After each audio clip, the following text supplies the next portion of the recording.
Salam, mən 216 nömrəli tam orta məktəbin rəqəmsal bacarıqlar müəlliməsi Cəbrayılova Vüsalə. Bu günləri sizlərlə 2-ci sinif mövzusu olan aparat təminatı mövzusunun izahına baxmaq istəyirəm.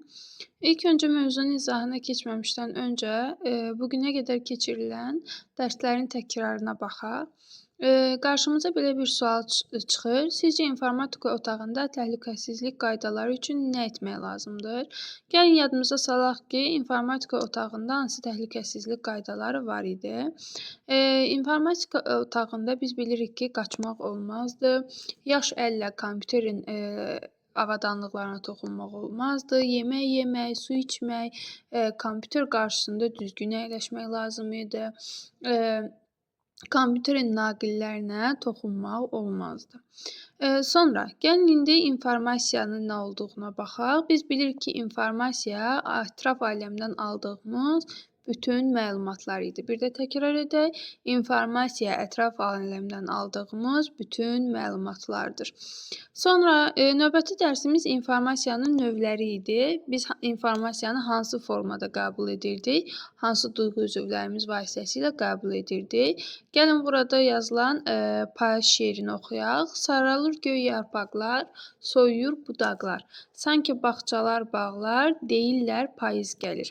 Biz bilirik ki, bu mətn növündə verilmiş informasiyadır, yəni sözlər şəklində verilib və biz bu informasiyanı qəbul etmək üçün onu gözlə oxuyuruq, yəni vizual informasiya və eşidiriksə, bu da nədir? Səs informasiyası adlanır.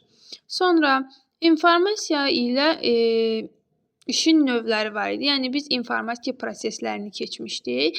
Biz bilirdik ki, 3 prosesimiz var idi. Ötürülmə, saxlama, emal etmə. Ötürülmə nə idi?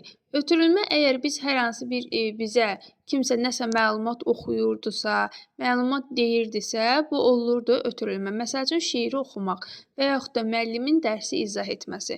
Bunlar hamısı ötürülmə prosesidir. Saxlama prosesinə baxaq. Saxlama şeirin mətnini dəftərə yazmaq. Bəli, əgər biz hər hansı bir məlumatı dəftərə yazırıqsa və yaxud da rəsm albomuna rəsm çəkiriksə, sonra hər hansı bir kompüterdə, proqramda yazılan hər hansı bir mətni, şəkli kompüterin yaddaşında saxlayırıqsa, bunlar hamısı saxlama prosesinə aiddir. Üçüncü olaraq emal prosesi. Emal prosesi şeirə uyğun illüstrasiya təsvir etmək. Yəni sizə hər hansı bir şeir verilir, həmin şeiri siz oxuyursunuz, həmin şeirdə olan personajların şəklini çəkirsiniz. Və yaxud da siz hər hansı bir deyək hesablamalar, riyazi hesablamalar aparırsınız və yaxud da deyək siz hər hansı bir puzzle yığırsınız. Bunların hamısı emal prosesinə aiddir. Sonra informasiyanı müxtəlif üsullarla təqdim etmək olardı. Bu da informasiyanın təqdim olunma üsulları idi.